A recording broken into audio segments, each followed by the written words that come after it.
35절 말씀이에요. 이 말씀으로 그 아버지의 다른 아들이라는 제목으로 말씀 나눠보고 싶어요.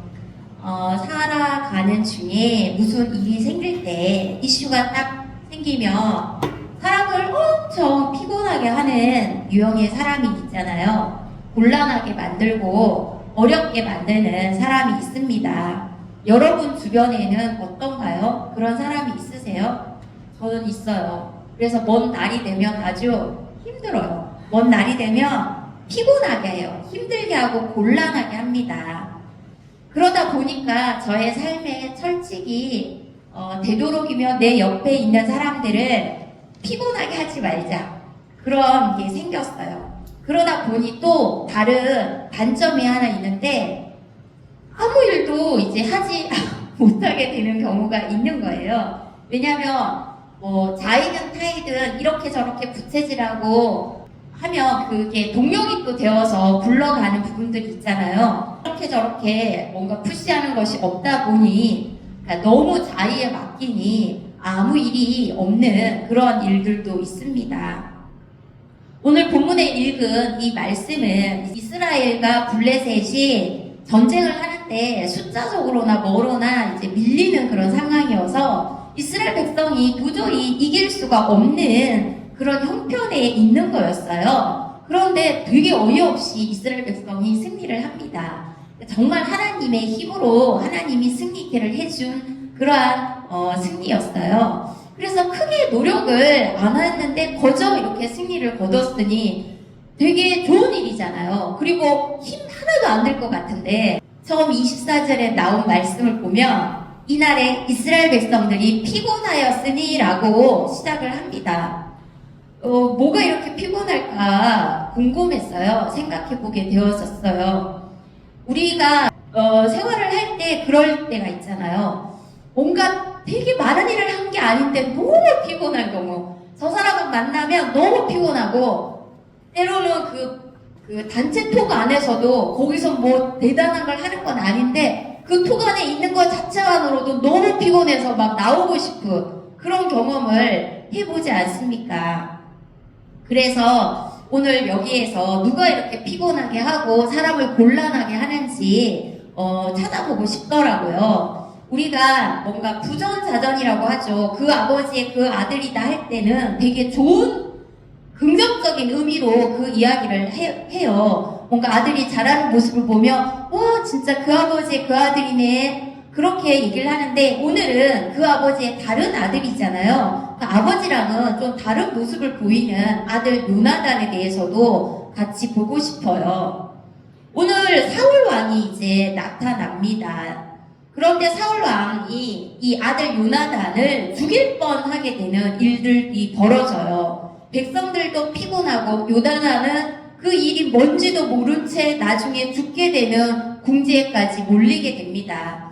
왜 아무 음식도 못 먹게 했을까? 그것도 너무 궁금한 거예요. 그래서 보았더니 이 사울이 이렇게 이 전쟁이 너무너무 이겨야 하고 간절했던 이유가 그 앞장 13장에 나오더라고요.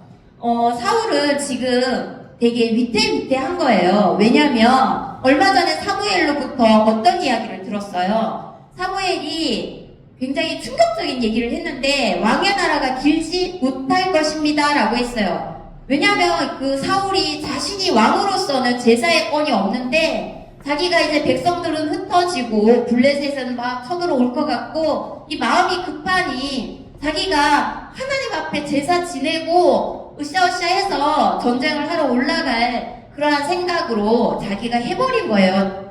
제사를 지내버린 거죠. 그 일로 이제 너의 왕의 날이 길지 않을 거라는 사무엘의 이야기를 들었으니 지금 사울은 뭔가 이 왕의 이 자리, 왕권을 굳건히 해야겠는 그러한 마음이 있는 거죠. 그래서 이 부담을 백성들한테 떠넘기면서 강제 금식령을 내린 모습입니다.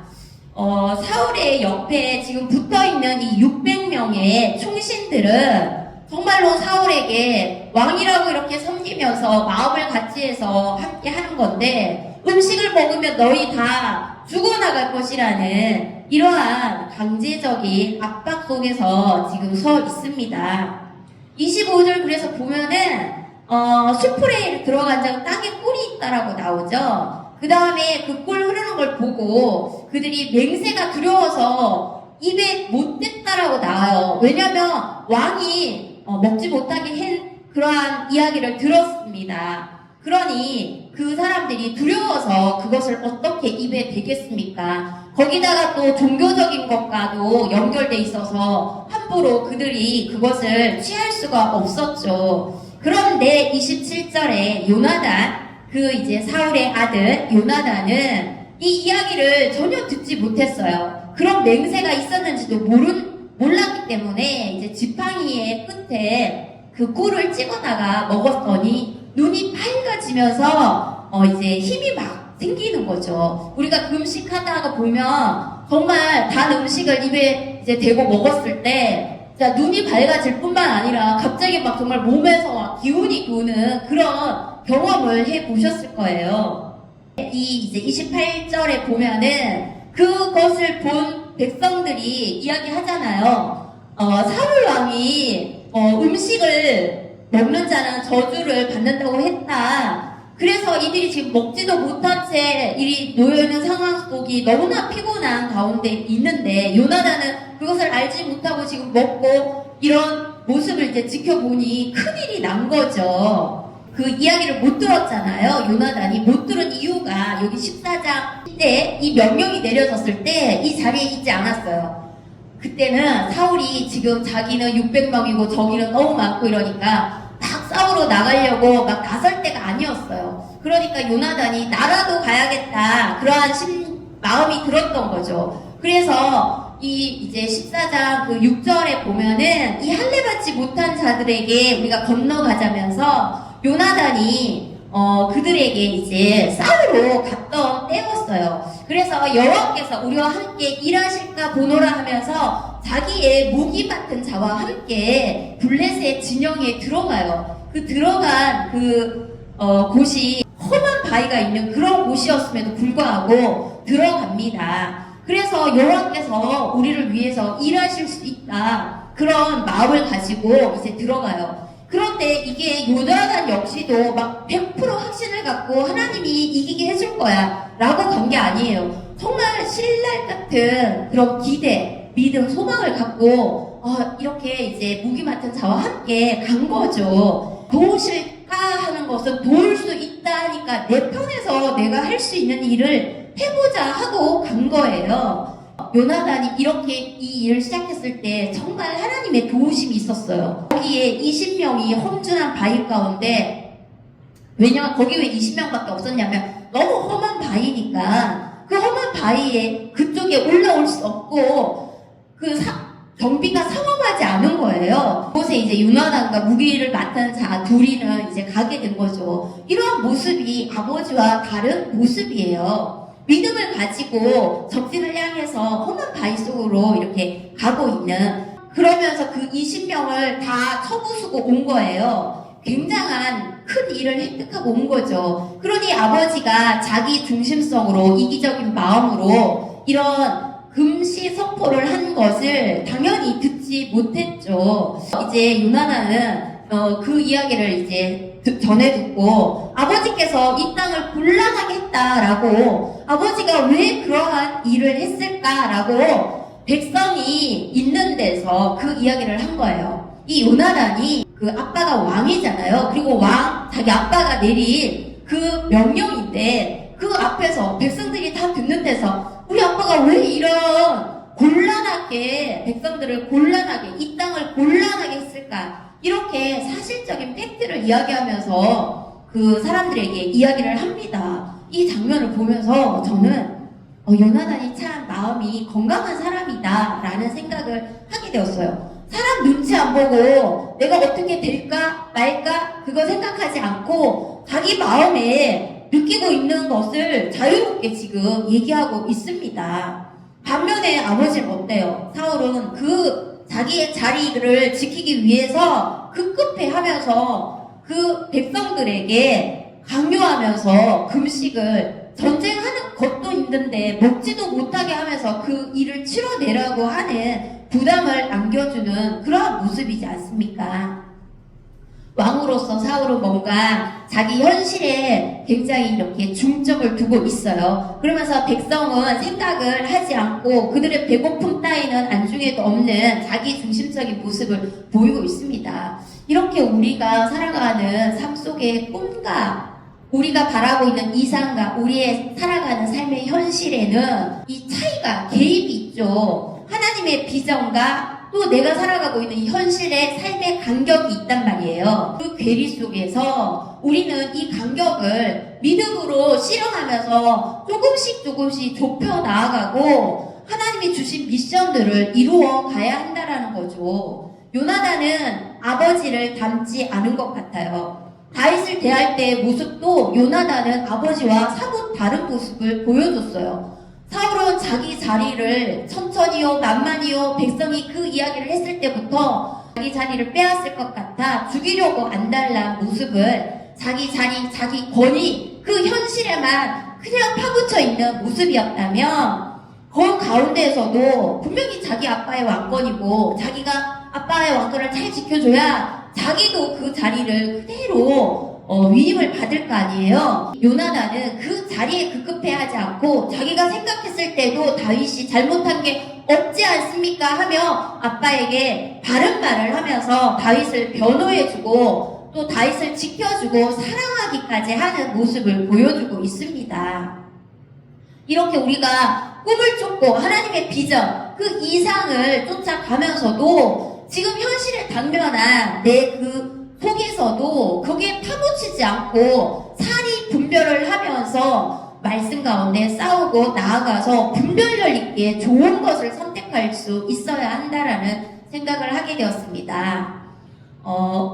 여기에 보면은 사울은 어떻게든 뭔가 복수심이나 자기가 그 사무엘에게 들었던 그 이야기, 그런 수치심, 백성들 앞에서 자기의 입장, 이런 것들 때문에 지금 문제의 원인이 자기에게 있음에도 불구하고 그것을 잘 깨닫지 못하고 있고 여전히 안타까운 모습을 보이고 있습니다. 어떻게 보면 우리가 다 사람마다 이기적인 마음이 있어서 내 것을 취하고 내 자리에 대한 거, 내 안정에 대한 거에 마음을 쏟는, 열정을 쏟는 그러한 것들이 있죠. 그러나 그 열정이 다른 사람을 해치면서까지 내 자리를 지키고 내 권력을 지키는데 함몰되어 있다라면 그것은 우리가 올바르게 그것을 헤쳐나가는 모습이라 보기 어렵습니다. 우리는 이기적인 동기를 가질 수는 있지만 그것이 주가 되어서는 안 되는 것이죠. 왜냐하면 우리의 부르심은 하나님 나라의 백성이고 우리가 참된 그리스도인의 삶을 산다라는 것은 공동체에 악을 끼치는 것이 아니라 그들을 피곤하게 하고 곤란하게 하는 것이 아니라 그들이 함께 그 하나님의 비전 안에서 더불어 나아갈 수 있게 해줘야 하는 그러한 입장에 놓여있기 때문입니다. 정말 우리가 무슨 일을 할 때 난 열심히 하고 있잖아, 열정을 쏟고 있잖아, 그렇게 하면서 무조건 내가 한 말을 들어, 내 말을 따라 이렇게 하기보다는 그 열심도 정말 대단하고 중요하지만 그것보다 방향성이 너무 중요하다는 생각이 듭니다. 내 자리를 지키기 위해 급급한 나머지 내 원함이 너무나 커서 내 옆에, 내 밑에, 또 내 위에 있는 그 사람들의 입장이나 삶의 자리를 해치면서까지 자신의 것을 취하고 획득하는데 올인되어 있다라면 그 사람은 사울입니다. 자기 마음에 우러나서 정말 하나님의 비전에 동해서 스스로 자발적으로 하게 되어지면 그것은 아름다운 동행이죠. 우리가 아까 소개했던 그 사무엘상 앞절에 있는 부분에는 그 험준한 바위를 올라갈 때 그 무기 맡은 자가 그 요나단을 동행했던 것이 요나단이 강압적으로 나를 따르라고 한 것이 아니었습니다. 요나단이 내가 여호와의 이름으로 저 할례받지 못한 자들을 하나님이 우리를 도우실까 하노라 하면서 나아갔을 때 그 믿음을 보였을 때 그 무기 맡은 자는 그 요나단의 믿음에 따라서 함께 내가 당신의 말처럼 따라 하겠나이다. 당신과 함께 동행하겠습니다. 하고 자발적으로 나섰던 모습입니다. 그래서 이러한 경우들을 보면서 떠올랐던 게 있습니다. 우리가 이 삶의 현실 속에서 정말 나는 내 자리를 지키고 내 꿈과 내 이상을 위해서 내가 이렇게 해야 돼 라고 거기에만 몰두되어 있을 때 하나님이 어떻게 훈련시키고 다루시는지 한 사람이 또 떠올랐어요. 바로 요셉입니다. 요셉이 얼마나 꿈을 꾸는 자였습니까? 그가 색동 옷을 입고 꿈을 꾸며 형들 앞에서, 아버지 앞에서 자기의 꿈 이야기를 하며 형들이 자기에게 절할 것을 이야기했을 때 그 꿈 이야기를 들은 형들의 마음은 굉장히 요셉이 미웠을 것이에요. 그러니까 오죽했으면 요셉을 없애버려야지, 팔아버려야지 그런 생각을 했겠어요. 그렇게 팔려버린 요셉이 13년 동안 감옥에서 정말 밑바닥의 생활을 하게 하시면서 하나님은 어쩌면 요셉을 진짜 꿈의 사람으로 만들어간 게 아닐까라는 생각을 하게 되었습니다. 정말 나의 꿈, 나의 이상, 하나님의 부르심 속에서도 현실을 살아갈 때 그 현실 가운데에서 우리가 다룸받고 헤쳐나가야 할 것은 누구의 강요도 아닌 하나님께서 주신 비전 안에서 그것을 정말로 그 현실을 힘들지만 살아내서 싸워서 이겨내는 그러한 것이 우리가 성장해 되어지는 것이라는 생각을 하게 되었습니다. 요나단 역시 꿈도 현실도 포기하지 않았어요. 붙들고 갔어요. 사울이 하고 있는 여러 가지의 것들이 올바르지 않은 모습을 보였을 때 다윗을 향해서도 마찬가지였고 지금의 모습도 그러하고 요나단은 아버지의 잘못을 보았지만 아버지를 지적하고 아버지 이렇게 하시면 안 됩니다 라고까지 이야기했지만 내가 아버지 옆에는 도저히 못 있겠습니다 하고 아버지를 그냥 떠나서 다르게 나아가지 않았어요. 그 가운데서도 요나단은 자신이 거기에서 할 수 있는 일들을 해나가면서 자리를 지키고 있었습니다. 우리가 세상에 나가서 일터에서 또는 학교에서 우리의 삶의 자리에서 이 현실을 살아갈 때 굉장히 어렵고 부딪히는 일들이 많이 생깁니다. 이런 상사 밑에서 내가 이런 일을 해야 하나라는 생각이 들기까지 합니다. 그럼에도 불구하고 싸워야 할 부분들을 우리가 싸워내야 한다는 것입니다. 어렵고 힘들지만 그 현실을 또 허락하신 그 현실 속에서 내가 해나가야 할 일들을 하면서 아니 옳시다에 대해서 분명한 태도와 분별력을 갖고 이야기하면서 자신이 해야 할 것들을 찾아 해야 한다라는 생각이 듭니다.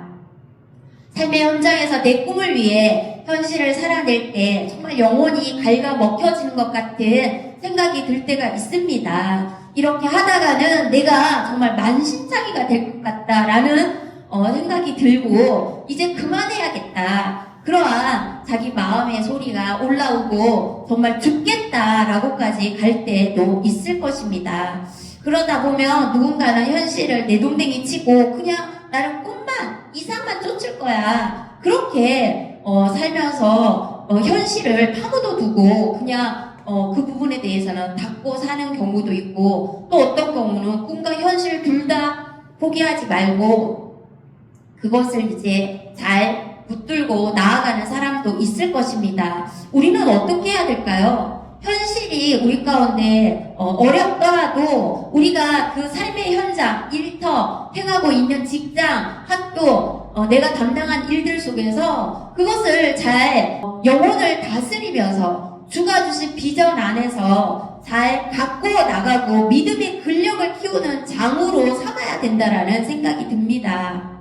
사울은 어떻게 보면 현실을 받아들이지 못하고 또 자기 잘못을 인정하지 못하고 회개도 못하고 살아가고 있는 모습입니다. 요나단은 꿈과 현실 사이에서 살았던 사람 같습니다. 우리는 하나님이 준 꿈, 이 이상을 이렇게 품으면서 현실이 냉혹하고 차갑지만 그것을 싸워 이기면서 그렇게 나아가는 우리 모두가 되었으면 좋겠습니다. 우리가 또 다음 본문들을 한번 보겠습니다. 14장 31절에 보면은 이제 백성이 믹마스에서부터 아얄론에 이르기까지 블레셋 사람을 쳤으므로 그들이 심히 피곤한지라라고 나옵니다. 오늘 피곤하다는 말이 또 이렇게 등장하고 있죠. 처음에 읽었던 24절에도 피곤하다라고 이야기가 나왔어요.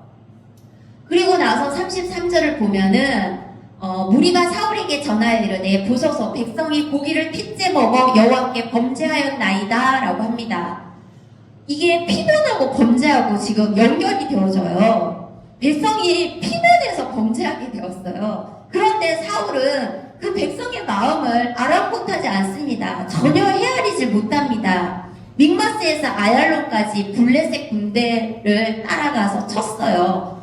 먹지도 못했죠. 굉장히 힘들고 피곤할 것입니다. 아얄론 골짜기가 이 구릉지대예요. 그러니까 완만한 산하고 언덕이 계속되는 그런 지형입니다. 어찌됐든 블레셋은 자기들이 자기를 치는 일까지 생기면서 패하게 되는 그러한 일들이 있었어요. 그리고 그들 스스로 막 도망을 가요. 그 일은 이제 앞전에 얘기했던 요나단이 그 자기 무기 맡은 자와 그 험준한 바위에 올라가서 20명을 쳐부순 후에 하나님이 그들 마음에 굉장히 두려움과 떨림을 준 거예요. 그래서 하나님이 이 일을 하셨고 블레셋 군대들은 너무나 두려워서 서로 자기 안에서 자기들끼리 싸우고 도망가는 일들이 일어나게 되었습니다. 이제 이기고 난 이스라엘 백성들이 이제 너무너무 배가 고프고 허기가 졌겠죠. 이기고 나서 이런 소, 양, 이런 전리품들을 막 잡아서 허겁지겁 먹게 되는 상황이 생긴 거예요. 이렇게 피곤하지 않고 이렇게 배고프지 않았으면 이러지 않았을 텐데 이들이 이렇게 해버린 거예요. 이렇게 원래 잡을 때 커다란 받침돌 위에다가 소나 양을 놓고 잡아서 피를 이렇게 빼고 고기를 먹어야 하는데 그럴 정도도 안 됐던 거예요. 우리가 왜 너무 허기지고 배고프면 그냥 가리지 않잖아요. 당장 내 눈앞에 있는 거 그냥 허겁지겁 먹게 되잖아요. 그만큼 이들이 허기지고 피곤하고 힘든 상황이었던 것입니다. 그럴 때 사울의 반응이 굉장히 재밌습니다. 너희가 이렇게 죄를 지었다라고 지금 이야기를 하죠. 범죄했다고, 여호와께 범죄했다고, 너희가 믿음 없이 행하였다고 그렇게 이야기를 합니다. 여기에 이렇게 범죄했다고 여호와께 죄를 졌다고 한 거는 이게 이제 율법에 보면은 피에는 생명이 있으니 핏째 먹으면 백성 중에서 끊어지리라 라는 말씀이 레위기 7장에 나옵니다. 그래서 짐승의 피든 무슨 피든지 먹지 말라고 했는데 너희가 이렇게 먹었으니 너희가 여호와께 범죄한 것이다 라는 이야기입니다. 사울은 믿음 없이 행했다고, 배신했다고. 믿음 없이가 그 안에 이제 히브리어 뜻이 배신행위입니다. 사울이 금식 명령을 내렸기 때문에 이들이 이렇게 피곤해진 것이고, 그래서 율법을 진짜 어기게 된 것인데 사울 안에는 그것에 대한 생각이 전혀 없습니다. 자기의 탓은 없습니다. 백성의 탓으로 돌리고 이렇게 행합니다. 이 아버지는 도대체 왜 이럴까요? 이 정도 되면은 내가 잘못했구나 라고 인정을 하면 될 텐데 그러지 못하는 이 아버지 사울을 보면서 저는 이 아버지를 영원히 병들었다라는 생각을 하게 되었습니다.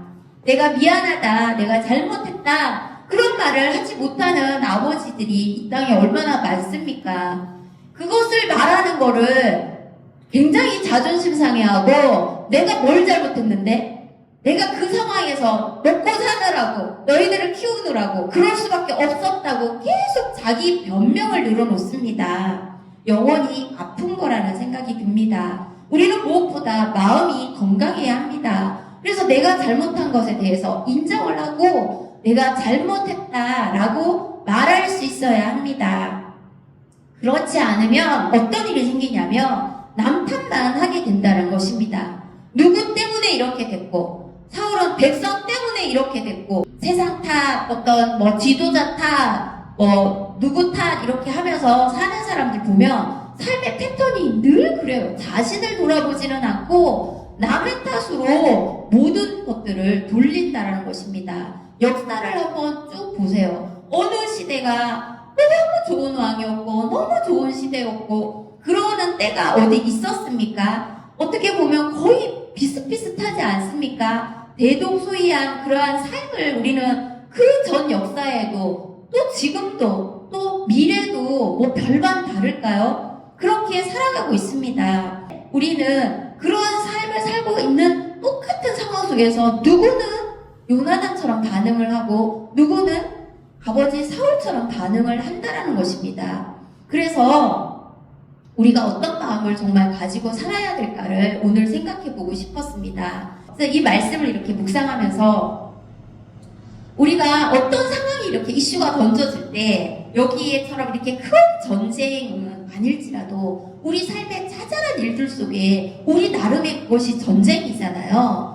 어떻게 선택하고 어떻게 마음을 먹고 살아야 될까를 생각했어요. 요나단은 보면 이 사울과는 다른 선택들을 하는 거예요. 정말로 이 무기 맡은 자와 둘이서 이 블레셋에 올라가는 그 상황들이요. 굉장히 그 험한 바위였거든요. 그게 쉬운 일이 아니잖아요. 그럼에도 불구하고 이 할례받지 못한 자들에게 우리가 건너가자 하면서 그냥 다른 주변 어떤 형편과 상황을 생각하기보다는 그저 그 하나님이 우리를 위해서 어떻게 일하실까 하노라 하면서 그 일만의 신랑 같은 기대를 가지고 요나단은 행했어요. 그리고 그 아빠는 너희들 아무것도 먹지 말라 했지만 듣지 못한 것도 요나단에게 저는 복이었던 것 같아요. 그래서 꿀을 먹고 힘을 냈어요. 그런데 백성들은 그 왕의 명령을 거역할 수 없어서 꿀도 먹지 못한 채 너무나 허기지고 하나님이 승리를 다 하게 해줬지만 그 전리품을 취하여 먹는 것도 허겁지겁 먹다가 대려 죽을 위기에 처하고 요나단은 또 백성들이 여투저투해서 살려는 냈지만 사울왕이 자기가 뱉은 말이 있으니까 그런 말들을 왜 함부로 뱉었을까? 그래서 우리의 삶의 상황과 형편 속에서 우리가 어떻게 말하고 선택하고 나아가야 할까? 되도록이면 우리 안에 좀 주변의 어떤 형편과 상황 그런 현실적인 것들보다는 하나님의 것, 하나님이 주신 마음들을 쫓아가면서 그것들을 이렇게 취하여 나갈 때 하나님이 그 편에서 또 일해 주시는 것을 우리가 목도할 수 있잖아요. 사람들의 말들과 주변을 신경 쓰다가 보면은 진짜 해야 될 본질의 것이 약화되어지고 그것을 놓치기가 일수이잖아요. 하나님께 반응하면서 우리의 현실 그리고 우리의 꿈 이런 것들을 놓치지 않고 이 개입들을 잘 줄여가면서 말씀 가운데 힘써 싸워서 승리하는 우리 모두가 되었으면 좋겠습니다. 우리 말씀을 생각하면서 함께 기도했으면 좋겠어요. 주신 하나님 은혜를 감사합니다. 하나님, 우리는 늘 어떠한 상황 가운데 던져집니다. 전쟁과 같은 현실을 맞이할 때도 있고 우리의 이상이 도저히 불가능해 보이는 우리의 꿈이 이게 과연 하나님으로부터 온 것이 맞을까? 도저히 안 될 것 같은 그러한 생각이 들 때가 있습니다. 하나님 아버지, 그런 하나님이 말씀하신 것을 붙들게 하여 주십시오. 우리의 믿음에 하나님 아버지 걸음을 옮길 때에 하나님께서 일하여 주심을 성경은 너무나 많이 말씀하여 주고 계십니다. 한 말씀이라도 우리가 나의 것으로 하나님 취하고 믿음으로 반응할 수 있게 하여 주십시오. 그리하여 사람의 소리와 형평과 그 현실과 상황에 반응하기보다 하나님의 것에 반응하는 우리가 되게 하여 주시기를 간절히 원합니다. 그럴 때 하나님의 역사를 바라볼 수 있습니다. 그럴 때 하나님의 행하여 주시는 그 놀라운 일들에 하나님 아버지를 찬양할 수 있게 되어집니다. 하나님 아버지, 우리 안에 그러한 하나님의 역사하심을, 그러한 하나님 도우실까 하노라 하는 신랄 같은 희망이라도 붙드는 하나님 그런 믿음의 아버지와 반응을 하는 자들이 되게 하여 주시옵소서. 그렇게 나아가는 우리가 되게 하여 주십시오. 하나님, 아무것도 하지 않으면 아무 일도 일어나지 않습니다. 하나님, 우리 마음 가운데 여호와 하나님이 주시는, 하나님 아버지께서 허락하여 주시는 하늘로부터 하나님 아버지 그 믿음을 하나님 붙드는 하나님 그 삶을 허락하여 주시옵소서. 오늘도 우리가 분별하게 하여 주십시오. 무엇을 듣고 움직여야 할지 아는 자가 되게 하시고, 여호와 하나님 아버지 그 삶을 하나님 취하여 하나님을 영광하고 찬양하고 그 이름을 하나님 부르는 자들 되게 하여 주시옵소서. 감사를 드리며 예수님의 이름으로 기도하였습니다. 아멘. 안녕. 우리는 지금 가연산에 진달래꽃 보러 가고 있어요. 오늘은 거기 가서 큐티 나눔을 하려고 해요. 그런데 어제 비가 와서 날씨가 좀 추워요. 지금 우박이 내리고 있어요. 우박. 화면에 비도 내려? 와. 지금 우박이 막 쏟아지고.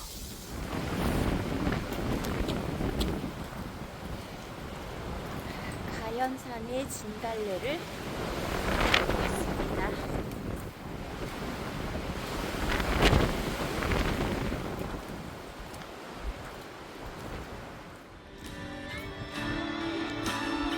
너무 예쁘다. 야, 다음 주 왔으면 덥겠다. 우리 그때 요거보다 좀 덜 때였잖아. 혹시 안 왔으면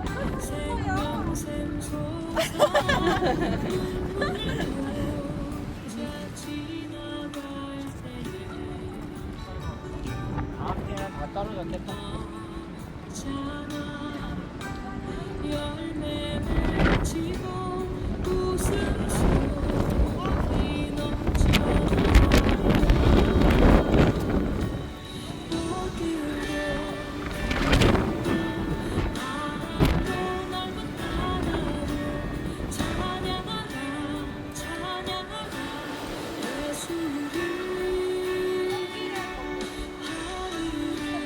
아, 누가 꽃인지 모르겠네.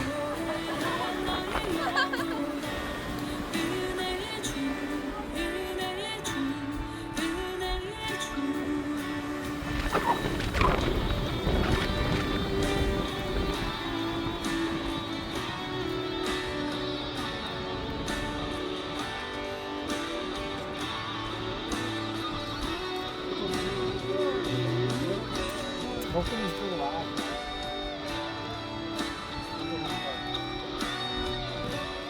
아, 핸드폰을 놓고 왔대요.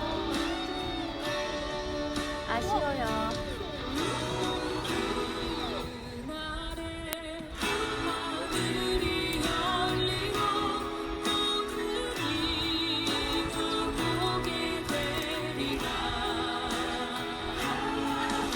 진짜 예쁘다.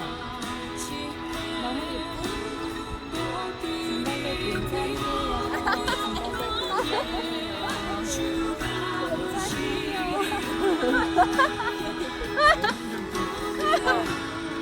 와, 여기 예쁘다. 여기. 와.